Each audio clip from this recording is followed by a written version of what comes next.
नमस्कार, एक बार फिर से मैं आप सभी के सामने उपस्थित हूँ बेहद महत्वपूर्ण टॉपिक के साथ। आप सभी जानते हैं कि महान तबला वादक जाकिर हुसैन जी की मृत्यु हो गई है और इसके पीछे का कारण था, इनको एक बीमारी थी। बीमारी का नाम है इडियोपैथिक पल्मोनरी फाइब्रोसिस। आप में से कितने सारे लोग इस बीमारी को पहले से जानते हो, मुझे अवश्य कमेंट करके बताएं।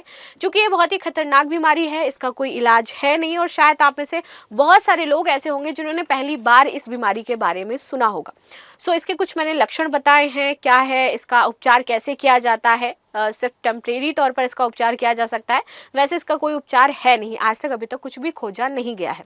इसी पर डिटेल एनालिसिस करने वाले हैं। साथ ही साथ थोड़ा सा हम बात करेंगे जाकिर हुसैन जी के जीवन के बारे में, किन पुरस्कारों से उनको सम्मानित किया गया था, कहाँ से उन्होंने शिक्षा ली थी, इन सारी चीज़ों पर डिटेल एनालिसिस करेंगे। मेरा नाम है प्राची मिश्रा और संस्कृति IAS के इस प्लेटफॉर्म पर आप सभी का स्वागत है। चर्चा में क्यों है, आप सभी जानते हैं कि 73 वर्ष की आयु में इनका निधन हुआ है और इन्हें इडियोपैथिक पल्मोनरी फाइब्रोसिस नामक बीमारी थी। आगे आ जाते हैं, इस बीमारी के बारे में बात करें तो ये बीमारी क्या करती है, दीर्घकालिक बीमारी होती है। धीरे धीरे आपके ये फेफड़ों में घाव करती रहती है, पता नहीं चलता है। और फेफड़े क्या होते हैं, मेन सोर्स होते हैं जो ऑक्सीजन अब्जॉर्ब करते हैं और बाकी हमारी पूरी बॉडी में फ्लो करते हैं। तो अगर ये बीमारी किसी को हो जाती है तो पूरी बॉडी में ऑक्सीजन नहीं जा पाता है, उसको ये अवरुद्ध कर देती है, जिससे हमारे अंग धीरे धीरे खराब होने लगते हैं। तो इसी पर बात करेंगे। इस घाव के कारण क्या होता है, रक्त प्रवाह में ऑक्सीजन का पहुंचना बहुत ज्यादा कठिन हो जाता है, क्योंकि हमारे फेफड़ों में घाव हो जाता है इस बीमारी से। इसमें सांस लेने में तकलीफ होती है और अन्य लक्षण उत्पन्न होने लगते हैं। इसमें शरीर के दूसरे अंग ठीक से काम नहीं कर पाते हैं, क्योंकि उनको ऑक्सीजन नहीं मिल पा रहा है। अगर ये किसी व्यक्ति को है तो इसके लक्षण क्या हो सकते हैं। देखिए, उस व्यक्ति को सांस लेने में प्रॉब्लम होगी, इन लक्षणों को बहुत ध्यान से देखना। कई बार ये बीमारी होती है आम लोगों में, उनको पता नहीं चलती, क्योंकि एक जानलेवा बीमारी है, इससे लोगों को बचाया जा सकता है। ठीक है, तो सांस लेने में तकलीफ होती है, सूखी खांसी आएगी, थकान आएगी, वजन आपका अचानक से घटने लगेगा और तेजी से आप सांस लेने लगोगे। ठीक है, इसके कारण क्या है, इसका सटीक कारण अज्ञात है, पता ही नहीं है लोगों को क्यों होता है। अब इसमें देखा क्या है, इसके कई कारक हो सकते हैं कि ये लोगों को हो जाए। इसमें एक धूम्रपान माना जाता है, और जो लोग धूम्रपान करते हैं और उनको अगर ये बीमारी है तो देखा जाता है उनकी जल्दी मृत्यु हो सकती है। तो धूम्रपान इसमें एक कारक है। ये IPF के लिए एक प्रमुख जोखिम होता है। कुछ पर्यावरणीय प्रदूषण यहाँ पर महत्वपूर्ण कारक होते हैं कि प्रदूषण के कारण ये आपको देखने को मिलेगा आपकी बॉडी में। प्रदूषण इज दी मेन, जैसे कि एस्बेस्टस या फिर सिलिका धूल के संपर्क में यदि आप आ रहे हो तो आपको ये होगा। अब निदान की बात कर लेते हैं, क्या इसका कोई निदान है। कई परीक्षणों का संयोजन इसमें शामिल है, लेकिन निदान इसका प्रॉपर तरीके से नहीं हो पाएगा।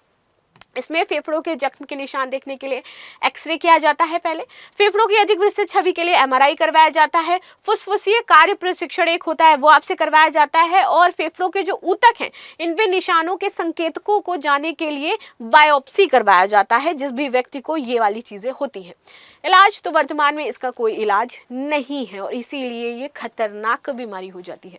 इससे लक्षणों को नियंत्रित करने और रोग में प्रगति को धीमा करने के लिए कुछ उपचार किए जाते हैं। यहाँ पर एंटी फाइब्रोटिक दवाएं फेफड़ों में घाव को बढ़ने की जो गति है उसको बस धीमा कर सकती हैं। ऐसा नहीं है कि वो घाव भर देंगी, वो गति धीमा करती है, ऐसी दवाई कुछ दी जाती है।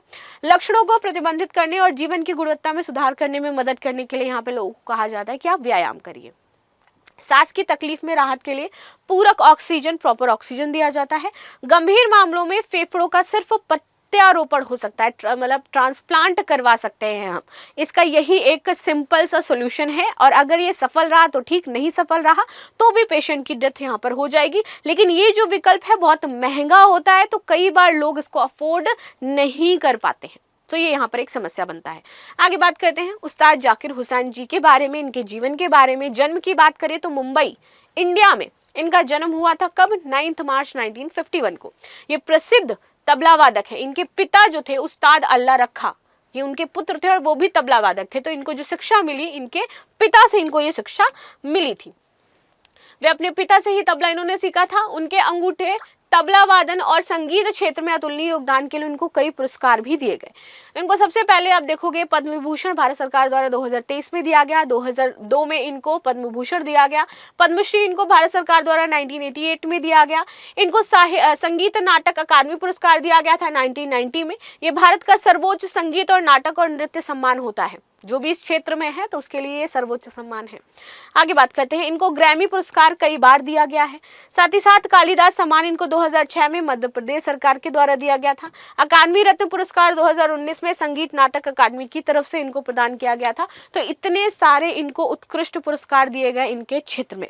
तो ये थी न्यूज़ जो हमने कवर करी जाकिर हुसैन जी को लेकर के, जीवन के बारे में और उनकी जो बीमारी थी उनके बारे में। सो अगर किसी भी व्यक्ति को इस तरीके की बीमारी है तो उसको बहुत लाइटली ना लें, बिकॉज ये जानलेवा हो सकती है।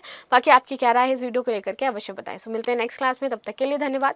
लाइक शेयर सब्सक्राइब करना बिल्कुल भी ना भूलें and thank you so much.